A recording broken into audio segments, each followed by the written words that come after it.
tonight we've gathered together for a story. In the world of Gray Bobby, this faithful puppy and his sister Betty the bookworm venture out once more to learn all they can about the God who made them. Let's settle in for another bedtime devotional with Pastor Zack. Early one Saturday morning, Gray Bobby and Betty got up and quickly set about doing their chores. Their father had promised to drop them off at the movies that afternoon, but the one requirement was that they finish all their chores first, so they both worked quickly to finish them. When the chores were done and their father had checked, making especially sure to look in Gray Bobby's closet and under his bed, they loaded up his father's car and headed to the movie theater. I'm so excited about this movie. The Terminator, the Super Sergeant Connor movie. I'm back again. The story of how one man battles the evil Terminator, who's creating an army of plants to take over the entire city. Oh, this'll be a night to remember. It's got action, excitement, adventure, and romance. Surely we'll see Super Sergeant Connor and his gal pal Jillian take on the Terminator together. Ew, gross. I hope not. As Gray Bobby and Betty argued about romance in an action movie, their father pulled up to the curb. All right, you two, put your argument on hold. Here's some spending money for snacks. Your Uncle Gray Billy said he'd pick you up afterward and bring you home. Have fun. Gray Bobby and Betty got into the long line that was already stretching around the corner. They saw that a few of their friends were already in line. They also saw Bart with Jed, Ned, and Fred picking on little kids. Barbara Yak stood nearby laughing at them. Gray Bobby and Betty saw Red, standing on the corner by himself, looking at his cousins and brothers with a sad look on his face. Why's Red standing there by himself? I don't know. Let's find out. Hey, Red. Oh, hey guys. Why aren't you in line? Bart and my brother stole my money after our parents dropped us off. That's okay, though. I'm just gonna wait out here until the movie's over. That's not right. Hey, we have extra money for snacks. Let us buy you a ticket. No, I can't ask you guys to do that. We don't need popcorn and drinks. We just want to watch the romance. The adventure. The romance. And yes, we'd be happier with an extra friend than a bucket of popcorn. Gosh, I don't know what to say. Thank you, guys. Red got in line, and in a few minutes the ticket window had opened. They waited their turn, paid for their tickets, and headed to the theater to find some seats. Before they could get there, they ran into Barbara Yak. Well. Look who it is. It's the dog, the worm, and the traitor. The Wonder Wolves laughed and pointed at them. Barbara. Why am I not surprised that you're hanging out with the Wonder Wolves now? Oh, I'm not hanging out with them. I'm one of them. They said they needed a fifth member since Red got all religious. So I, Barbara Yak, am an honorary wolf. See, I have a jacket and everything. Barbara showed them her jacket that said Wonder Wolves on the back. Meanwhile, Red hung his head sadly and said nothing. How did you get in here anyway, Red? We took your money. We used our snack money to pay for him to get in. What a foolish trade. But c'est la vie. Speaking of snacks, let's go get ours. Toodaloo. Bart, Barbara, and the Wonder Wolves headed to the concession area, leaving Red looking even sadder than he had been before. Don't let them make you feel bad, Red. Yeah, I know I shouldn't care, but it's really hard to be excluded. We won't exclude you, Red. Come on, let's go find some seats. Why don't you go ahead? I'll be right there. I just need to wash up first. Okay, but don't be too long. You'll miss the romance. The adventure. The romance. Adventure. The romance.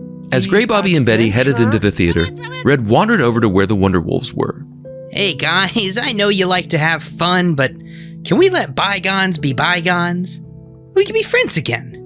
Why don't you give me my money so I can pay Gray Bobby and Betty back? Then we can sit down and watch the movie just like old times. What do you say? No way. But you're in luck. Look there, on the floor. Looks like someone dropped their money. Oops. Why don't you give that to your lame-o friends? Red quickly picked up the money and looked around for who it belonged to. But as soon as he picked it up, Barbara spoke loudly so that the whole concession area could hear her. Oh no! Look at what this grody little wolf has done! He totally stole this money out of someone's pocket! Him! Right there! What? Hey, what do you think you're doing? That's my money! And here I thought you turned over a new leaf, Red. Seems like he's the same no-good wolf he always was. Red panicked as Barbara, Bart, and the Wonderwolves pointed fingers at him and laughed. And it's not like he doesn't have any money. His mom totally gave him some money before he got here. Right, Bart? Yeah, here's the money your mother gave us. The crowd booed Red as he quickly ran out of the concession area and into the theater. Oh, hey, Red, what's wrong? You look as pale as a sheet. Red explained everything that had happened and how Barbara blamed him for stealing someone's money. Gray Bobby tried to reassure him that it didn't matter what everyone else thought, most especially Barbara and the Wonderwolves. Well, I was hoping they'd let me back in after a while, but I guess not. Red, I know some of them are your family, but if you keep hanging out with them, they will keep getting you into trouble. Remember, bad company corrupts good character. Stick with us, okay? Okay. Now, shh. The romance is starting. Adventure! I've got you now, Jillian.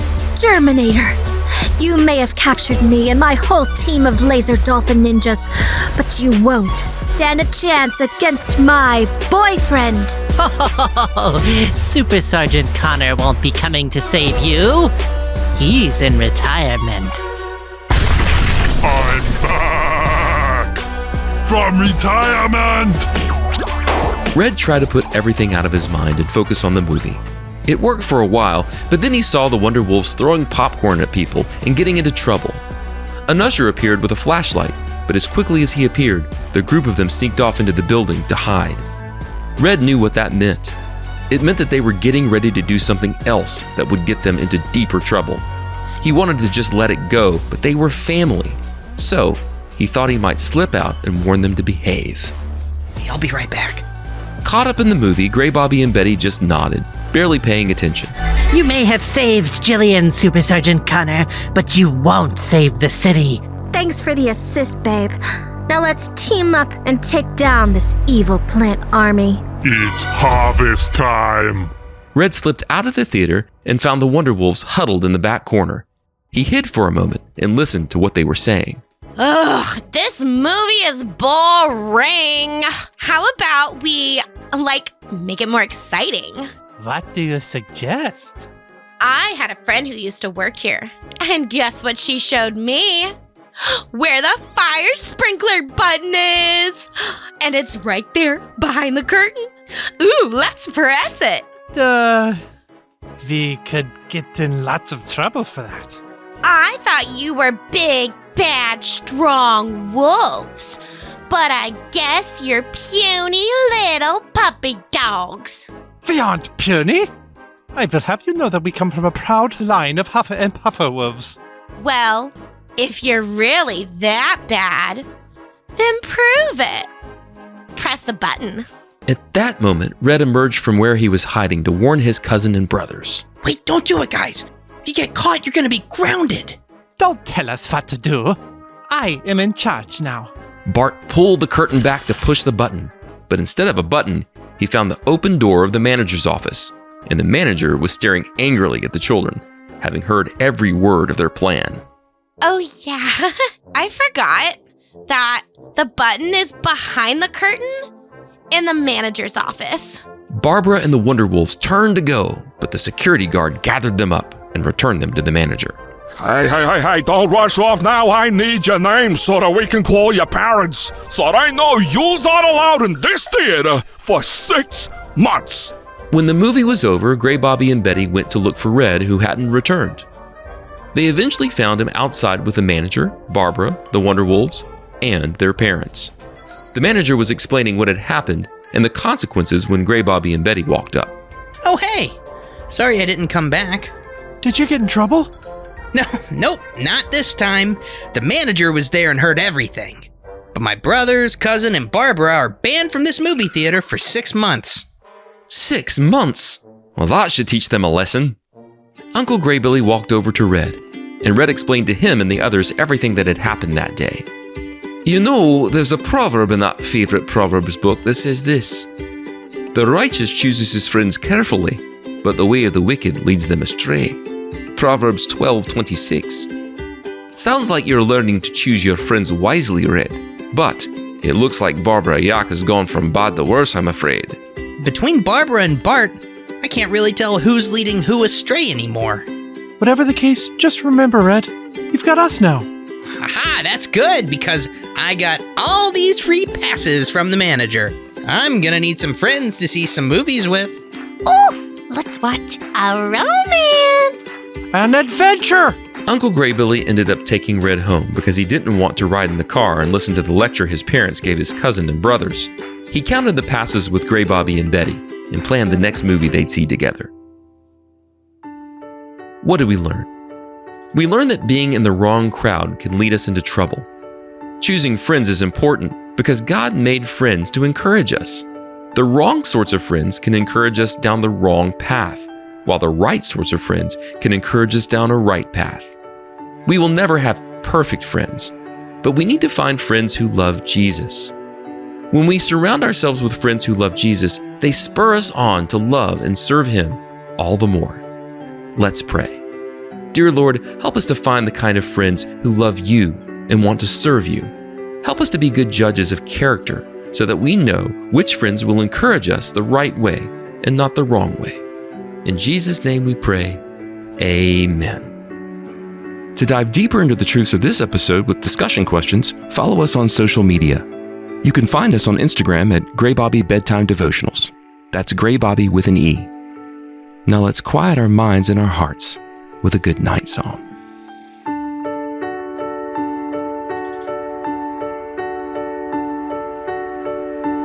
All across the city, the lights are winking out. All across the night sky, the stars are twinkling now. The Lord who reigns from heaven above does not slumber, nor does He sleep. Because of His unfailing love, a faithful watch He will keep.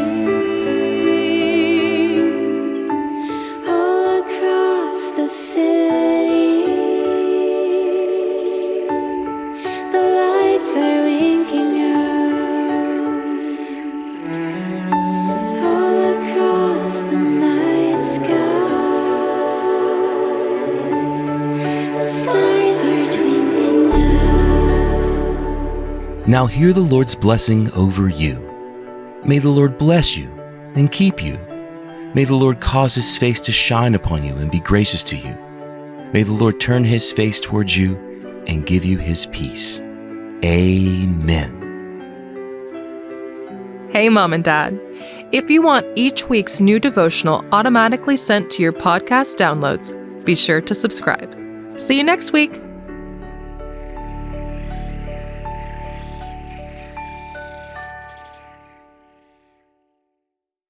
Super Sergeant Connor, Jillian, I now pronounce you husband and wife. You may kiss the bride. I object. The Germinator? But how? I escaped from prison somehow. And now, it's time to crash this wedding. Come with me if you want to leave. Super Sergeant Connor 4. Honey Boom. Coming next year to a theater near you. Romance. Adventure!